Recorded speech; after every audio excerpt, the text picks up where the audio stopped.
The argument has been made at 1,000 hearths and under 1,000 banners that all the wars that stained the century turned at last upon the judgment of a single woman, who learned early that love is a weapon that wounds the hand that wields it, and that fear is a ladder that never ends. And most who speak thus either praise or damn Cersei of House Lannister for the same acts, reading in them a proof of unparalleled mind or a catalogue of folly. Yet, if we would weigh her in the balances of reason rather than passion, we must first fix what we mean by intelligence in a land where cunning topples cities by noon only to be buried by nightfall beneath the ash of an older fire. To call a player of the great game intelligent is to say that she sees through men and through time, comprehending not only the move that lies before her but the fabric into which that move is woven, the risks invisible to flatterers, the limits of the age, the hearts of the people who must carry the burden of her designs. And if it is said that Cersei saw farther than any, then we will take up her life as one takes up a polished blade, by the hilt and the edge together, for her brilliance and her cuts cannot be sundered. She was born into a house that had converted patience to gold and awe, where the father crafted outcomes as if results obeyed the will of his gaze, and where the twin beside her mirrored her beauty and, in mirroring, taught her the intoxicating miscalculation that the world was composed of reflections and that to control one bright surface was to command the whole. In childhood she learned two lessons that shaped all the rest: that her desires were real enough to reshape the lineaments of duty so long as she spoke them in the tongue of inevitability, and that power secured by blood ties is the most exquisite and the most brittle. When a hedge which stirred the anxieties that were already coiled within her and clothed them in prophecy, the words did not give her foresight so much as they gave her a script according to which her keenest faculties would henceforth perform. If we ask whether she was intelligent, we must observe that she remembered the prophecy always, and that the cleverness of her life served not the realm nor even her house but a fierce, maternal arithmetic whose sum always returned to the survival of her children and of that secret self she placed beneath their names. It is unfair to judge a mind by the wreckage of an age without tracing the chain of choices within the wreck, for boldness that succeeds is named wisdom, and the same boldness that fails is called madness by those who feared to try. So we look upon the early seasons of her rise and see a woman who could compel the cowardice of a cousin to unman a king on a hunt, who understood that weakness wrapped in the cloth of office is danger keener than naked steel, who forced from a noble prisoner the pretense of loyalty with the precision of a physician extracting a sliver. Yet in those very moments the seeds of her limits were visible to anyone not dazzled by her speed. She flattered herself that hearts are arrays of appetites that can be aligned by pain, promise, or poison, and that once aligned they will hold, which is to say she understood fear exquisitely but misprized the stubbornness of other kinds of faith. Faith in oaths sworn before gods, faith in the story a man tells himself to live through darkness, faith in friendship that outlasts humiliation. Intelligence in politics is the craft of boundaries. To know where cruelty ends and idiocy begins, where terror ceases to be a tool and becomes an acid that eats the floor beneath your own feet. When her father steered the realm, cruelty never passed beyond a certain threshold even in victory, because he had the cold memory of how long it takes for broken houses to become useful again. Cersei possessed that memory only in the abstract and preferred to test how much breaking the world could bear. This difference of temperament disguised itself as bold intelligence because it bore fruit in the near term. When her eldest son mistook monarchy for spectacle and broke the back of a northern lord who had asked only for the justice that treaties require, the realm recoiled, but Cersei understood faster than most that appearances could be rebuilt with marriages and tournaments, that the noise of a city can drown the sound of a single scream. Yet she failed to note that fearful joy in a ruler cracks the compact between throne and street. Here again we must be precise. To see the city as a loom of rumor and to tug upon its threads with one's own rumor is clever. To believe that the loom will weave whatever you desire because your hand is already on the thread is hubris disguised as wit. Not once but many times she guessed correctly how a man would act under pressure, how a lord hand-starved of glory would seize upon any errand that promised his name even a little echo, how a sworn brother corrupted by lust would choose a queen's bed over his vows, how a council could be induced to bury its own shame if presented with an enemy convenient to blame. Yet amid these accuracies she made errors so consistent as to reveal not blindness but a system. She thought that rivals who smiled were always poisoners, and thus overcommit against the genuine allies who had learned to smile through pain. And she believed that those who spoke of oaths did so as a tactic to be set aside at need, which meant she could not comprehend the man who truly meant an oath and would rather die than break it.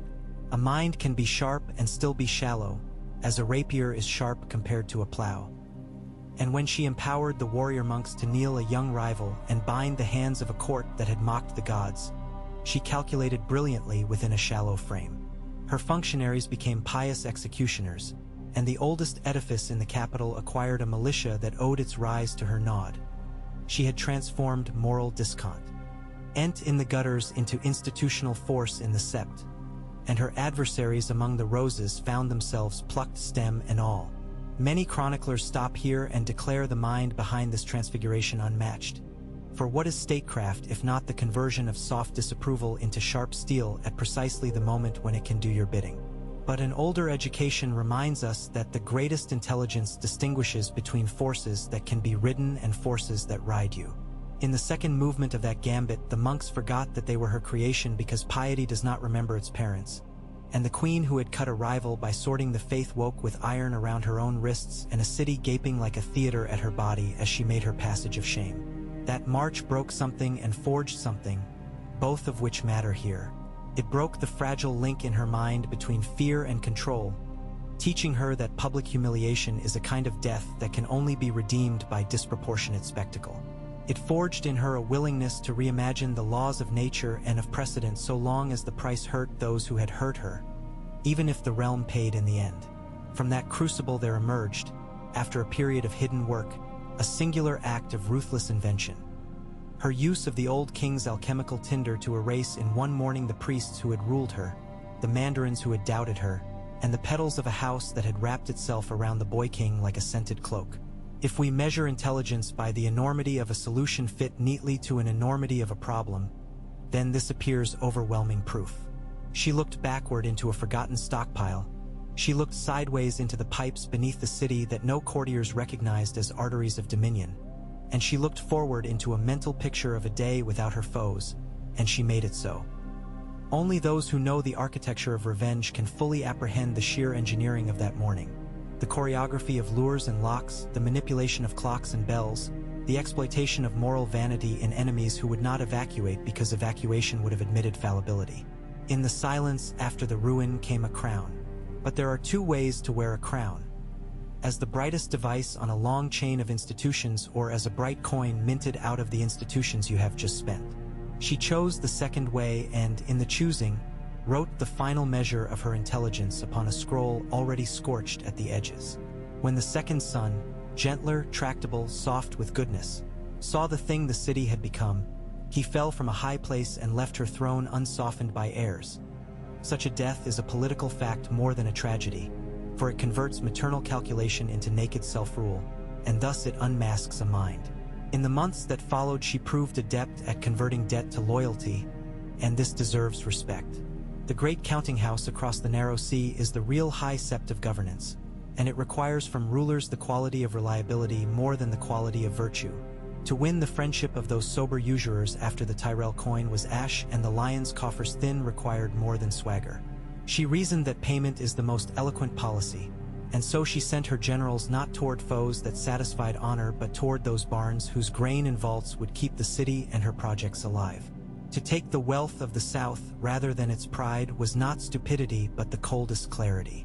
Yet even here the dividing line between cleverness and the higher art of rulership emerges like a seam under the lamplight. Intelligence in the largest sense accounts for the stomach of a realm. It knows that armies march on debt for a season but peoples live on bread forever. By breaking the backbone of the richest gardeners so that no bloom would again overshadow her, she ensured that her own table would be rich while the tables along the river would thin as winter drew its hard breath, and so she narrowed the radius within which victory could be named victory. If we judge her against the great players of her own era, the measure sharpens. Her father's mind was a mill. It ground down the enemy until the flour of their submission fed the very projects he had begun when they opposed him. Her brother's mind was a lantern. It illuminated perils her arrogance did not see, even as his lantern cast long shadows of mischief. The eunuch who drifted like a rumor through all courts was a weaver, not of lies but of convergences, taking the thread of this grievance and the thread of that exile's hope and winding them until they formed a cable that could drag a dynasty to shore. And the sly bird from the cold valleys was a miner, patient in darkness, happy to cut notches into pillars that would crack only when the building above them was full. Against these, Cersei is best understood as an engineer of detonations. She excelled at discovering where a system could be made to fail spectacularly in ways that only she could predict. Such intelligence thrives in times of rot and confusion, when structures have outlived their meaning and every man believes himself a law. It can also end an age so fully that no tool is left with which to build the next. The day she opened the letter of alliance from a sea king who boasted of storms, she recognized in him not only a weapon but a mirror of her own appetite for risk and for noise. And intelligence, when it meets a mirror, should turn away. She did not. A more patient mind would have used his fleet without placing upon it the weight of reassurance, knowing that such men cannot be paid in trust without exacting the dearer price of internal disorder. She thought herself the only dealer at the table and paid him with promises whose compound interest came due as promptly as any loan. Yet she revealed in those dealings a craft that cannot be denied. She converted the fear that a dragon inspires into civic fervor for defenses. She sponsored practical contrivances that made old walls speak the new language of siege-breaking. And she understood that the surest way to rattle distant enemies is to be seen collecting tools they cannot easily counter. All this bespeaks a queen who could read the ledger of war as well as any man who ever sat a council. What she could not read or refused to read was the chapter of transformation. There are times when the game itself alters and continues to punish those who have excelled at its obsolete rules. Once the dead began to march under skies that do not listen to boasts, the game changed its scale. In that moment, the truly intelligent revised their ambitions to survive with honor beneath a harsher sun. The she-wolf of the north, the broken boy who learned the language of crows, even the hard men who had confused righteousness with rightness, each of these, in their separate ways, adjusted the lens through which they took their measurements. Cersei did not. This is the decisive charge against her intelligence. Not that she could not learn, but that she was too committed to triumph among men to recognize a judgment from beyond men. She named the tale of ice an invention and treated those who fought it as rivals whose losses would create vacancies for her lieutenants. That is rational in a petty sense and a catastrophe in every sense that matters. The sagacious mind recognizes when an adversary is not a rival but a flood.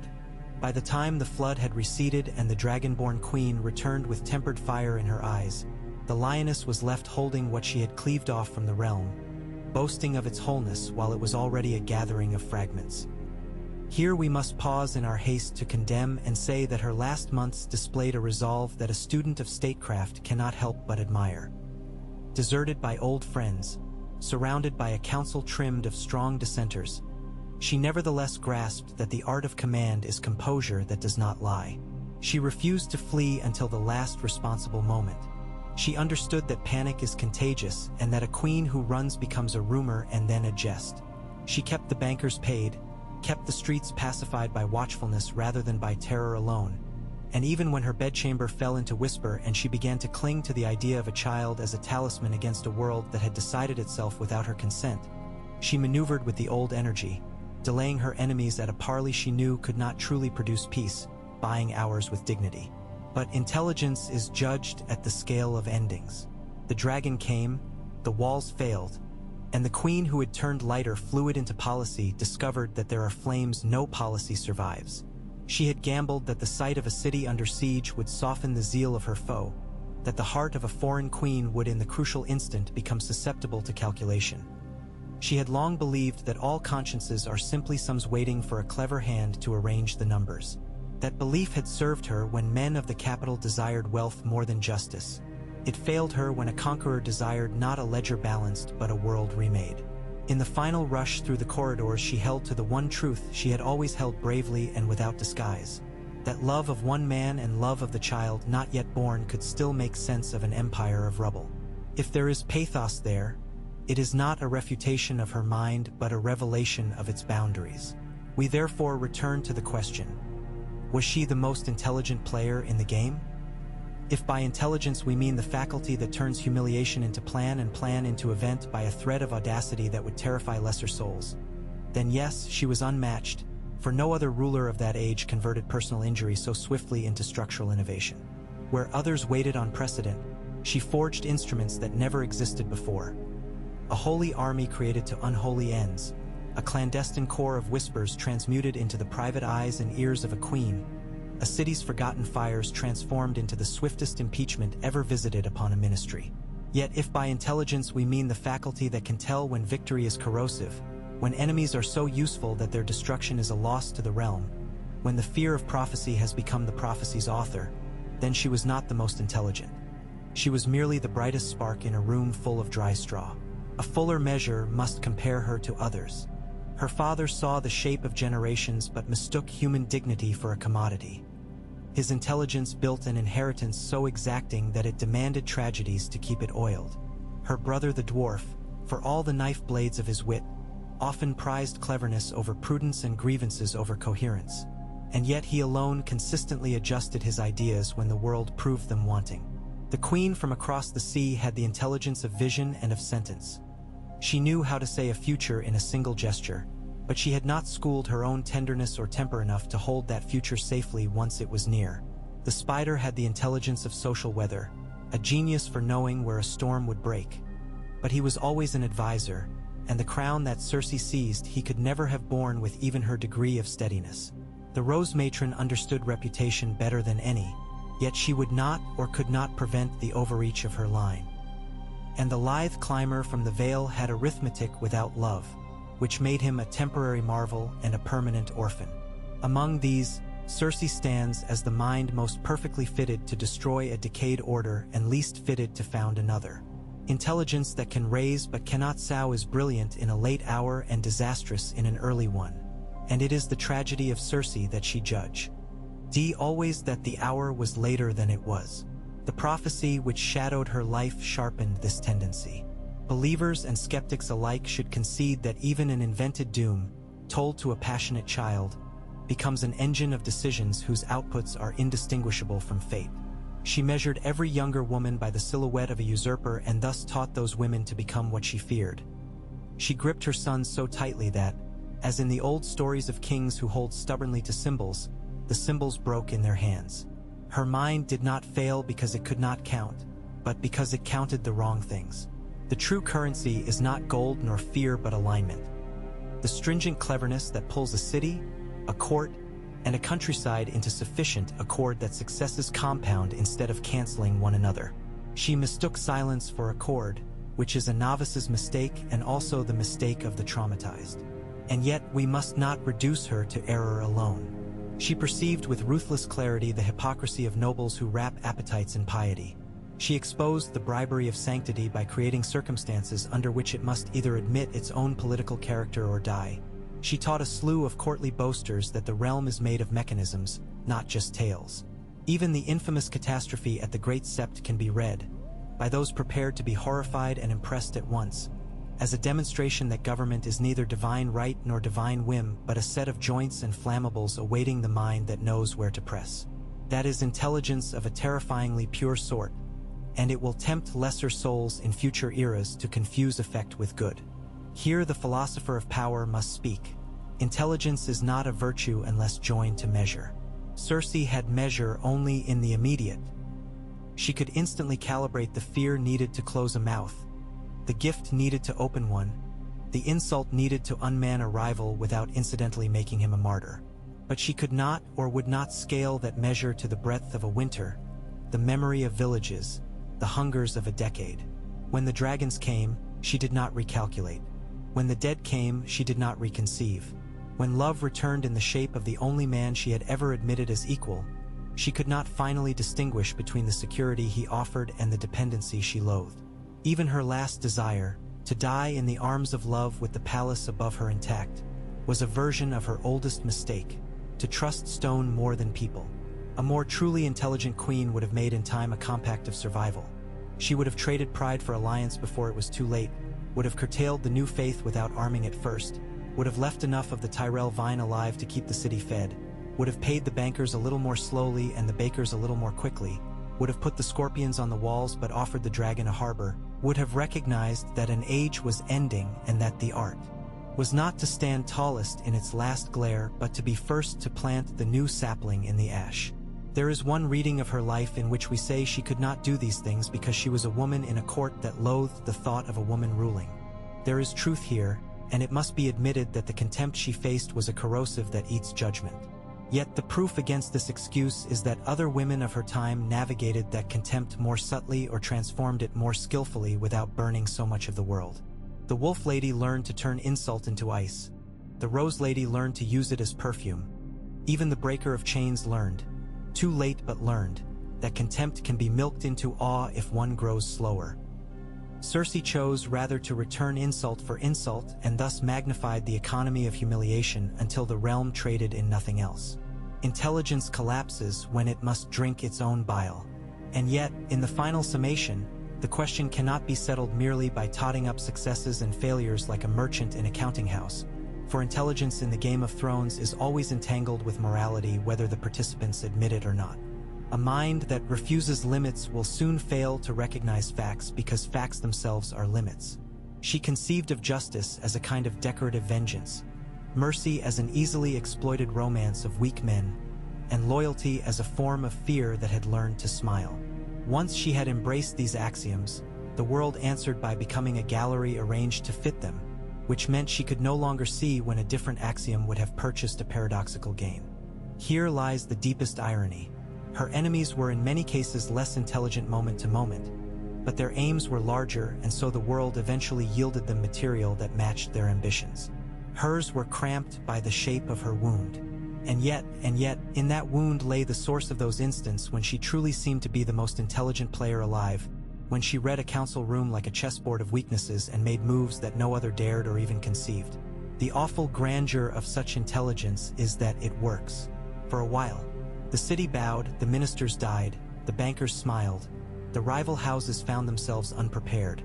And in the carved chair of kings sat a woman who had declared that the rules were fictions and then proved it by surviving long enough for the proof to be convincing. Perhaps this is the only final answer the historian can give. Cersei Lannister's intelligence was supreme at a particular scale, catastrophic at another, and in that double truth the whole modern age of Westeros is writ. She was the brightest mind at destroying the world that had hurt her and the dimmest at seeing how to live in the world that would come after.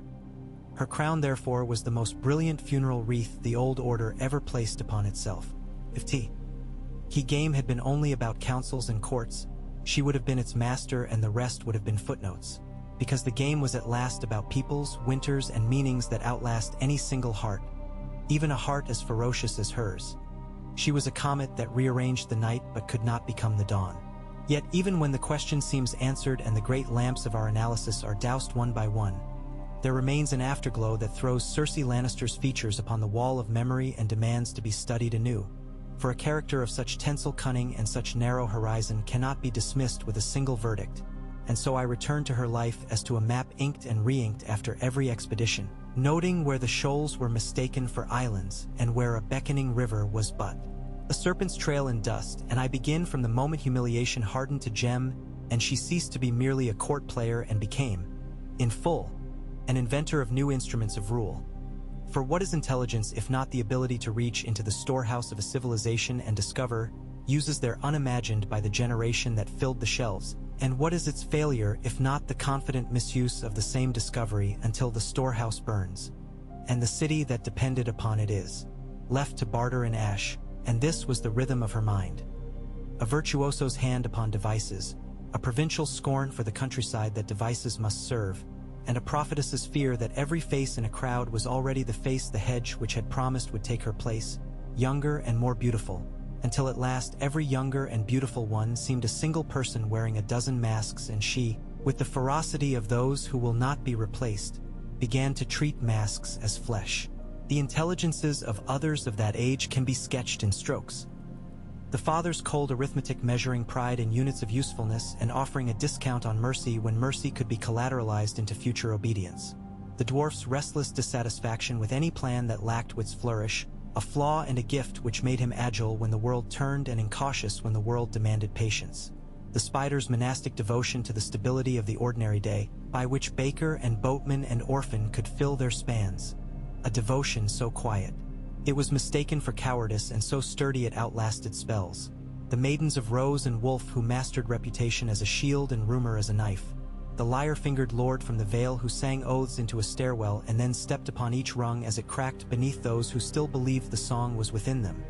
And across the sea the dragon princess whose intelligence was the genius of purpose, for she could imprint a city with a story and make men weep to belong to it, yet was often betrayed by her temper when the story refused its author's command. Set among these like a bright fuse coiled through a crowded market, Cersei's intelligence possessed three characteristics that demand attention: the speed with which she translated insult into structure, the relish with which she fused the public and the private until every decree smelled faintly of chamber air, and the failure to tell when a victory was costlier than a defeat because it destroyed the very ledger by which costs and gains are reckoned. Consider first her recovery from the spectacle of abjection imposed by the rearmed faithful. A lesser mind would have abdicated into a genteel insignificance or thrown herself upon a foreign rescue and called it destiny. But she instead rearranged shame into the geometry of revenge and measured with a surveyor's string the distance from cellar to sept, from rumor to bell tower, from confession to conflagration, so that her answer to the question of piety was not argument but event, and in that event the competing legitimacies of the city, the faith that called itself eternal and the council that called itself lawful, were reduced to green fire and to silence, after which the crown appeared to have fallen like a coin into her palm by gravity alone. This is the intelligence of catastrophe artfully timed, and it cannot be denied that it requires faculties many rulers do not possess and mercies many rulers do not withhold. Yet the same act revealed the second feature, for the calculus of that morning included revenge not only upon the order that had judged her but upon the family that had once caged her pride behind smiles and banquets. The Rose was not merely a rival house but a rival woman sent upon the throne's own breath, and she made the response personal, turning the city's worship into her theater of correction, an extravagance which taught the city to think of its gods as props and its queen as playwright, and though the crowd sang her triumph that day their song was composed of the unfamiliar chord of relief and fright in unison, which is a powerful chorus to command and a dangerous one to lean upon. For relief fades and fright looks for a stronger hand. In this merging of private grievance and public ordinance there is a clarity that kills, for the realm is not a lover who may be taught to accept scorned embraces without protest, and so she had already begun to spend legitimacy even as she hoarded fear, a transaction no treasurer can balance for long.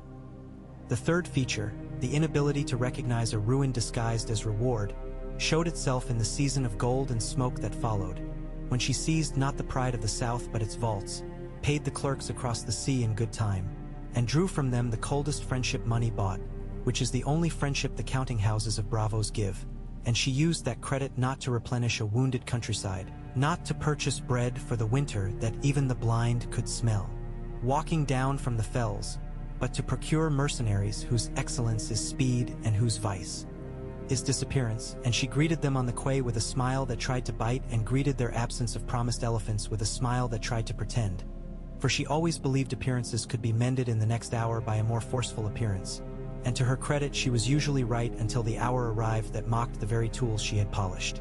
When the Sea King came strutting into her court with treasures of the defeated and tongues of captives, she recognized instantly the usefulness of a man who craves attention more than honor, because such a man can be paid in glances and innuendos and the coins of a bedchamber one need not even count.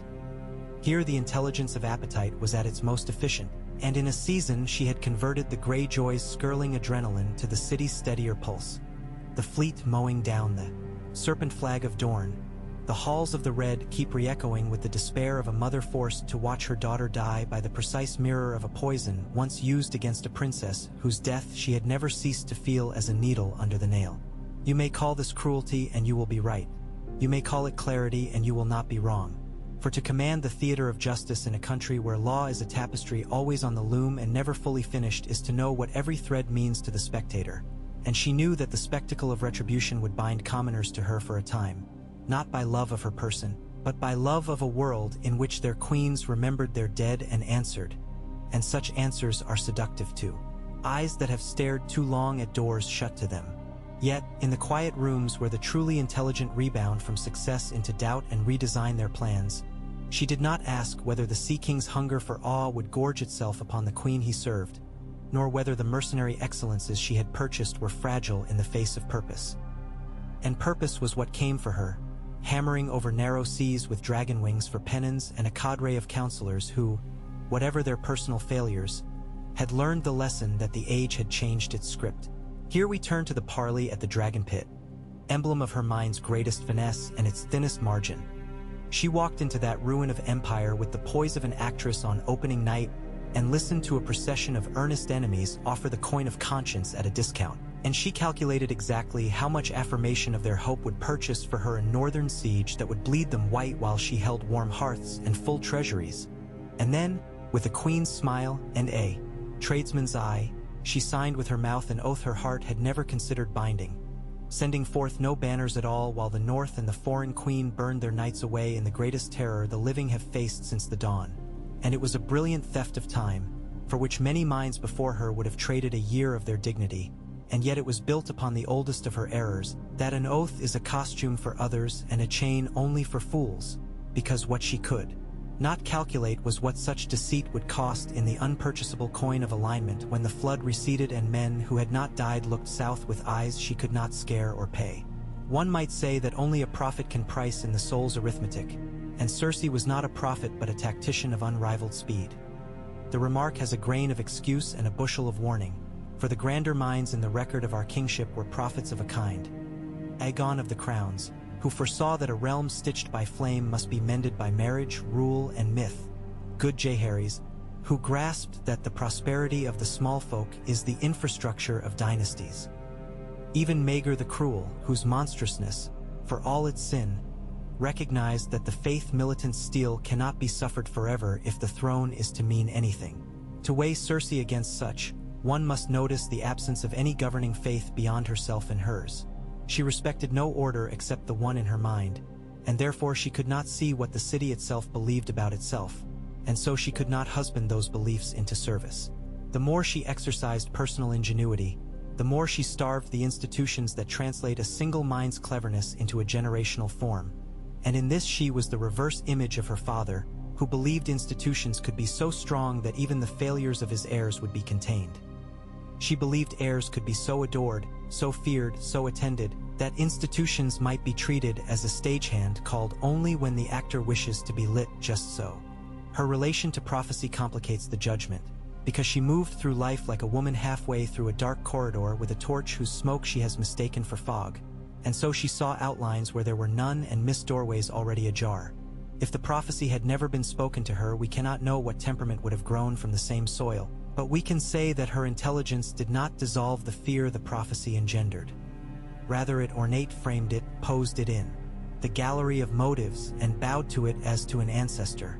This raised a palace inside her of mirrors and alarms. Each triumph was reflected until it seemed to her a wall, and every rumor of a younger beauty set bells ringing that only she could hear, and in such palaces the cleverest become servants to their own security. Qyburn's presence in her story is no footnote but a cipher. He is the Maester Unmestered, the scientist of grief who cradled the dying torso of a champion and stitched into it the indignity of unnatural vigor, and he whispers a truth about Cersei's intelligence that bears repeating. She favored minds that betrayed the codes of their fraternities so long as they were precise in their betrayal. As she had herself betrayed the code of aristocracy that measured legitimacy by deference to something greater than personal will, and in Qyburn she saw not only a tool but a likeness, a mirror not of face but of method, and together they refitted Varys's little birds to chirp for her. They meddled with siege alchemy and made out of a city's forgotten munitions a new political vocabulary. They furnished hallways with unseen knives and altered the very silhouette of fear in the capitals. Imagination, this is governance by technical mastery, and it dazzles in bad times and it asphyxiates in good.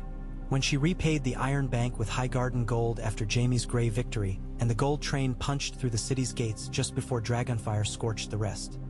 Another of those ironies upon which her story pivots. The bankers, who are gods of the arithmetic of trust, looked at her and saw a sovereign who understands that bills must be met before prayers, and they liked what they saw well enough to extend what they never call mercy and always call terms, and she used those terms to bring over the Golden Company with shining lances and a captain whose promises were as smooth as their discipline. It was a flawless execution of a plan that any handbook would admire, and yet it was also a case study in the danger of thinking that excellence in mercenary form can substitute for the slow, stubborn excellence of a people aligned under a plausible future. For when the dragon returned and the wind favored fire over formation, excellence scattered like starlings. Her scorpions on the walls, the scorpions upon the prows, the engines upon towers built by dead hands who never thought their stones would bear such teeth. All of this was ingenious, and for one glittering hour upon a gray sea it seemed a rival to myth itself. A bolt launched from Euron's deck felling a dragon in its innocence, a gasp rising from thousands of throats, and in that hour she believed a calculus had shifted permanently, because her mind always credited machines with better manners than people. Machines obey, after all, until they fail, and people obey until they do not, and she preferred the truth that is only sometimes true to the truth that fails unpredictably. Yet the enemy was a purpose with a patience suddenly improved by loss and counsel. And when the city that had admired her nerve for so long raised bells as if bells were law, when the dragon born among storms elected to speak a sentence of annihilation in a language older than kingship, Cersei confronted for the first time the purest opposite of her way of thinking. A will as hard as hers, uncluttered by her fatal concern with the stagecraft of consent, and just as unable to see beyond its own conclusion. And then walls fell and towers ignited and the little maps in the floor became merely decorative lies. And Qyburn died the kind of death that finds many who mistake their place in a chain of command. And the mountain obliged at last the logic of monstrosity by devouring its creator's authority in the very hour designed for defense. And in corridors turned to funnels of dust, the queen who had measured the distances of retribution walked not to a throne, nor to a ship, nor to a hidden stair that opened into a future, but to a man whose embrace had always been her sanctuary and her error at once. And there, under ceilings that had once been her heavens, she asked the stones to remember the bargain that kings make with castles, that stones will hold until men's sins have cooled, and stones, like machines, have neither memory nor pity. The chronicle must be honest about the strange dignity of her end, for intelligence is a human quality, and in the last crush of her reign she was nothing if not human. She did not rage in cowardice, she did not exchange herself for a hostage ship, she did not pluck off her crown and barter it for invisibility. She held to the old order's self-respect as the new order's fire licked it away, and such steadfastness, even in service of a doomed and many times merciless cause, deserves meticulous notice, because it sets a standard by which the steadiness of other rulers may be judged when their own fortresses begin to tremble.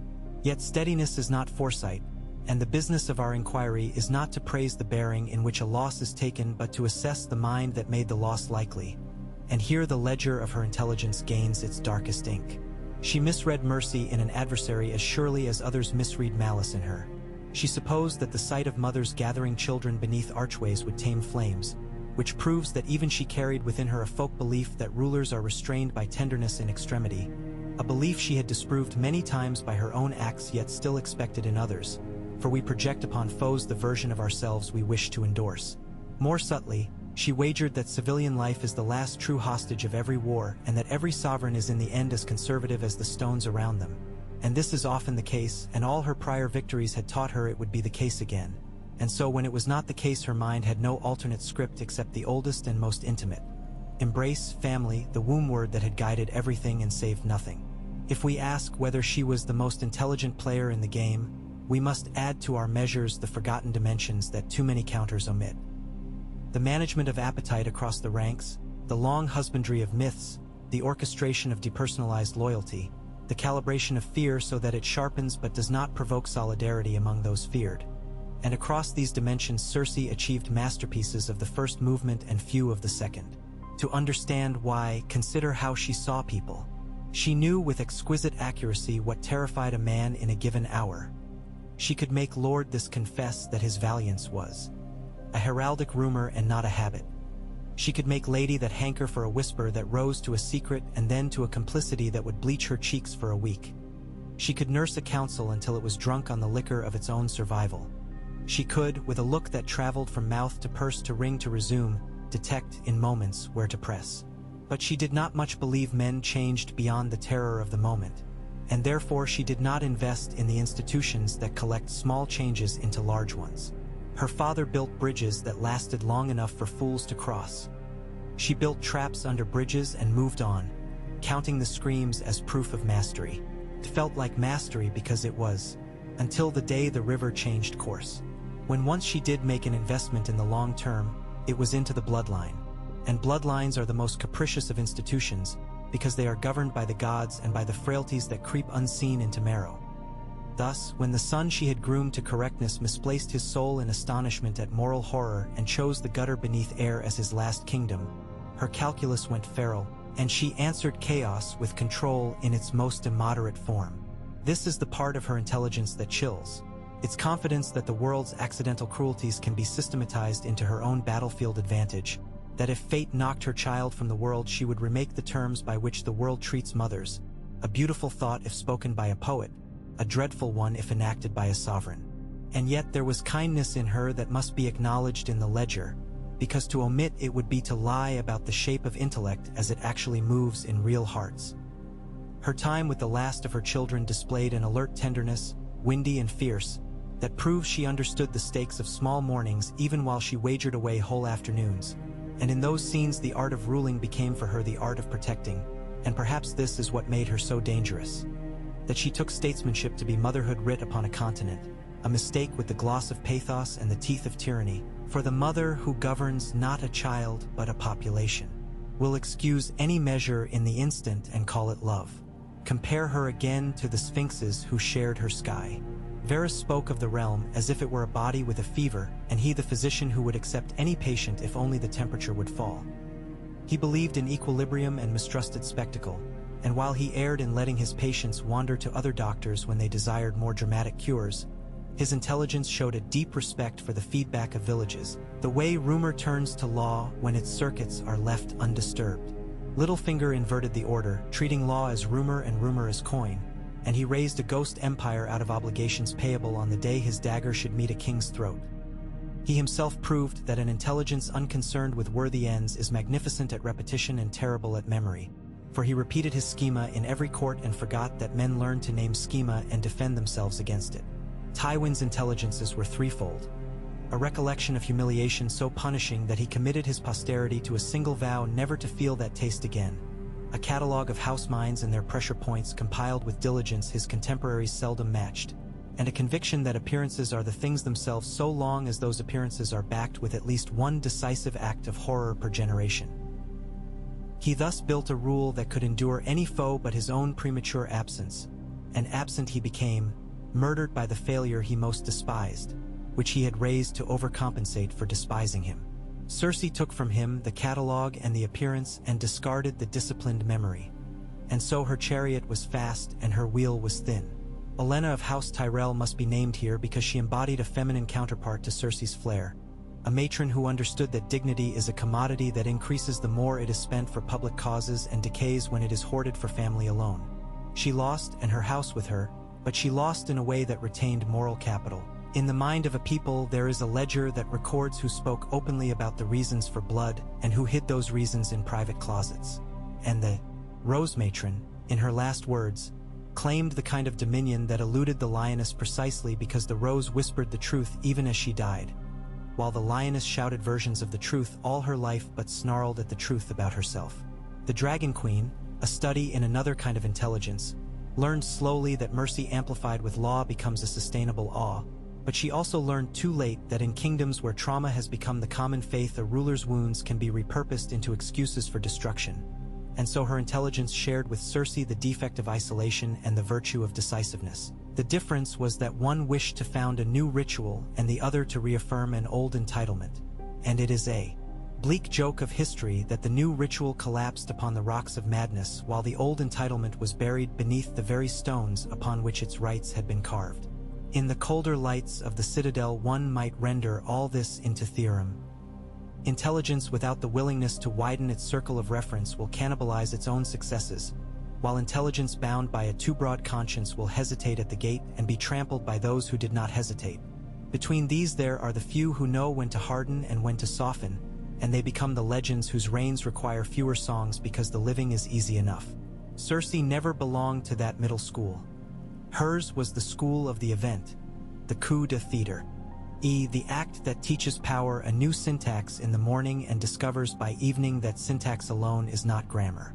It is tempting to say that her sex doomed her strategies, that the contempt of men who would not accept a woman in command forced her into the narrower corridors of surprise and spectacle. But the record will not let us overindulge this temptation.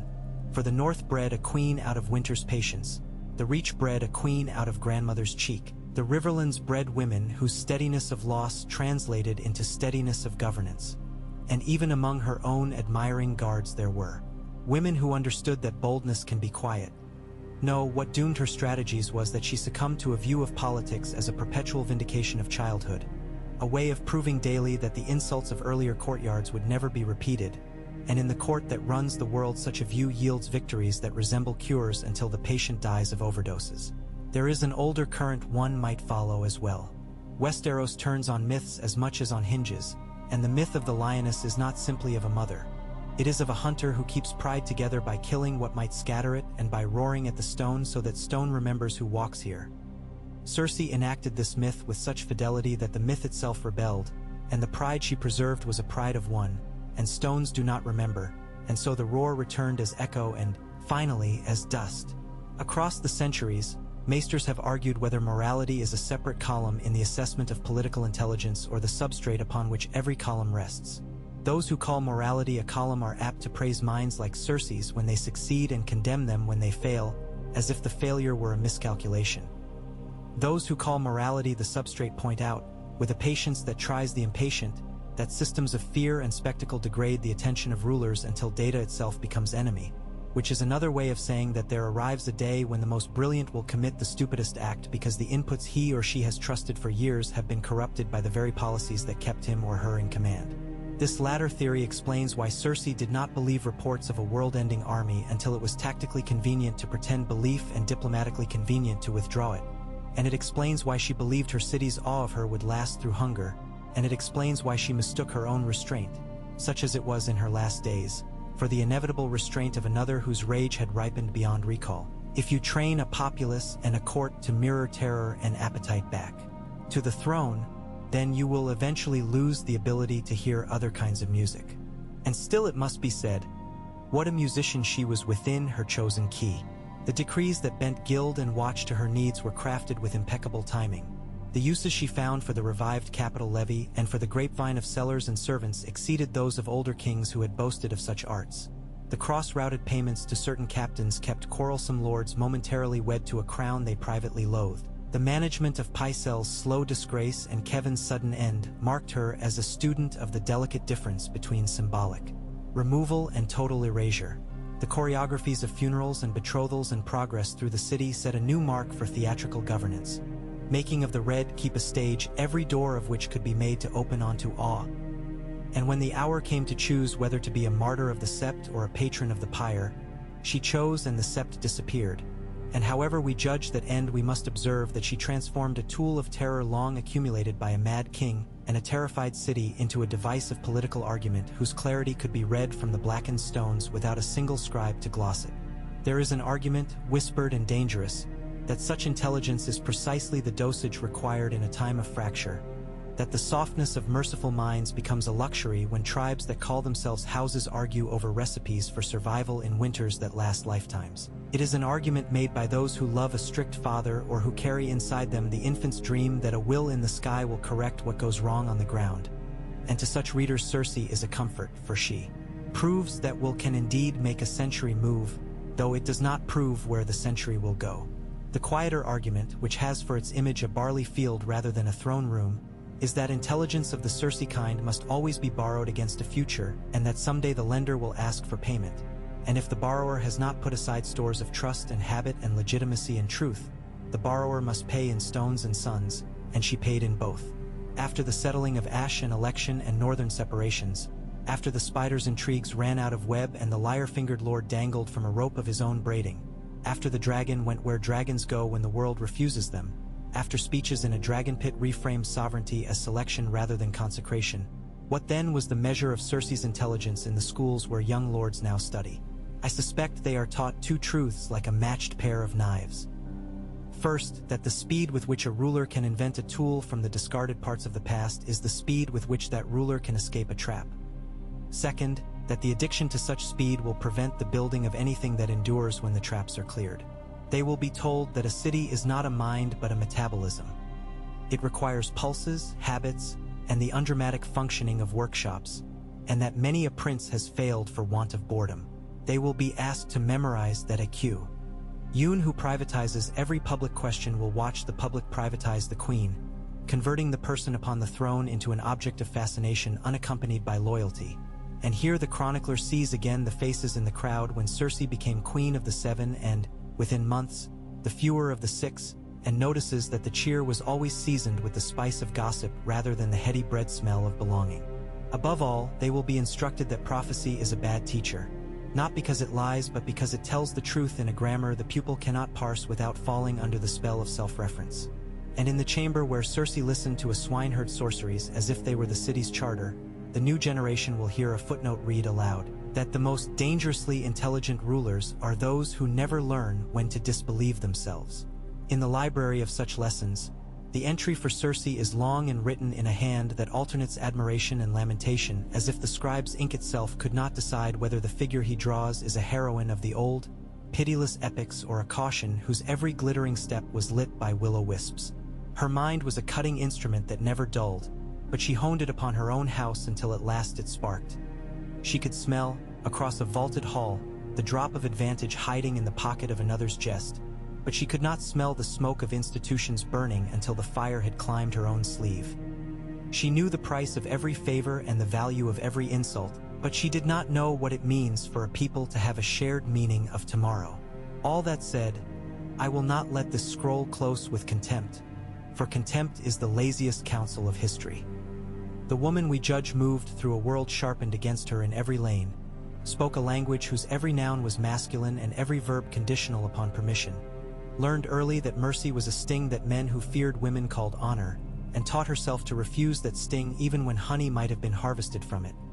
Her cruelties were born of these lessons and are not excused by them, but the shape of her intelligence, its reflexes, its suspicions, its extraordinary stamina, can be traced back to the alleys where such instruction is beaten into the bones of women whose futures are written in other people's hands. That she wrote her own is a feat of authorship. That she authored a tragedy is not a paradox but the oldest story, for empowerment divorced from the disciplines of care writes in a script of glass on a table of stone. If we must assign the laurel of most intelligent, then I would crown her with a different wreath, most transformative of her moment, most inventive at turning private terror into public form, most capable of seeing the fracture lines in a structure and slipping a wedge where others saw only brick, and least capable of leaving the building standing after she was done. And because history is not only a record but an instrument, let the student who turns these pages and feels in the veins the rising of Cersei's electricity discipline that feeling by recalling how quickly a city can become a narrative that no longer includes the names of those who thought themselves its authors. Let him or her remember that the truest intelligence includes in its calculations awe of the impersonal harvests, seasons, the marbling of tradition and talent, the law that becomes custom and custom that becomes law, and that a queen whose every victory is personal will someday discover that the future is a person who will not take her calls. So was she the most intelligent in the game? Say rather that she was the purest expression of a certain intelligence the game rewards when the board is already cracked, the intelligence of immediacy and instrument, of retaliation converted into architecture, of shame sublimated into policy. And say also that when the board was mended by hands more pedestrian and more pious, hands which chose the drudgery of councils and roads and softer crowns, there was no place for her kind of brilliance except under stone. In this double recognition lies the final craft of our age's understanding. To have seen Cersei clearly is to have learned both how power can be made to obey a single will and how a single will, when confused for the whole, cannot survive the afternoon.